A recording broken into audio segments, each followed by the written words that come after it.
Shoutout kay Kuya Richard Cortez. Matagal ka na ba nagbabang ka dito, kuya? Kahit umaraw, umulan, gumabi, nandito pa rin kayo. Pero hindi ka na nag-aaral. Bakit ilan? Guys, nakabili na tayo ng gagamitin natin sa para sa feeding natin, and then sa mga nabaha, pupunta natin sila doon. Update. Okay, maya.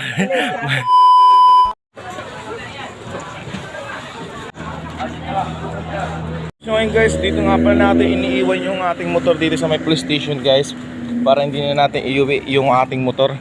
Pero guys, kunin na natin yung motor natin dito guys sa may police station. Bago natin kunin guys, paalam muna tayo sa may mga police dito guys, para alam nila din na kinuha na natin yung motor natin guys. Bangka tayo guys, at shoutout nga pala sa ating nagsasagwan.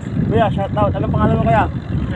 Richard Cortez. Yun, shoutout kay Kuya Richard Cortez. Matagal ka na ba nagbabang ka dito, kuya?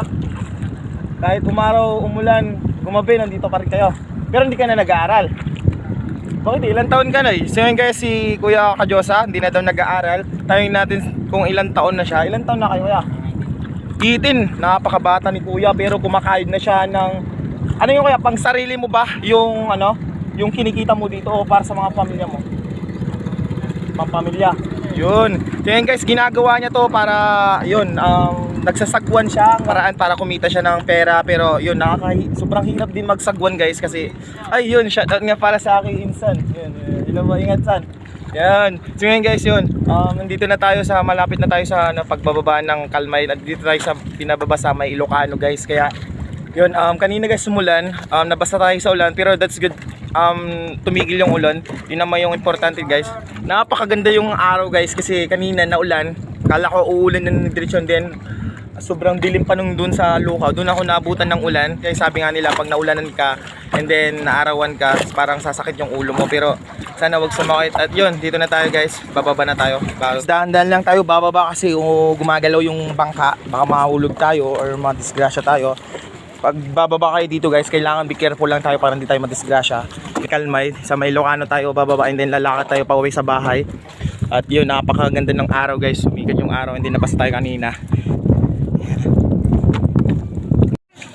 And guys, nakabili na tayo ng gagamitin natin sa para sa feeding natin, and then sa mga nabaha, pupunta natin sila doon. Update. Okay, maya. Scatter. Di mo, ingat. Okay, di mo. Ngapi balong manatan.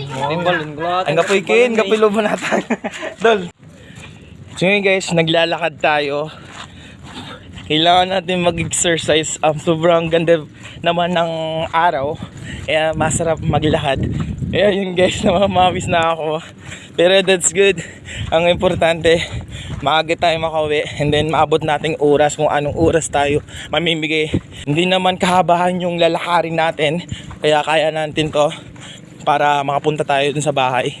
Hanggang dito sa Ilocano, papuntang Kalmay boundary.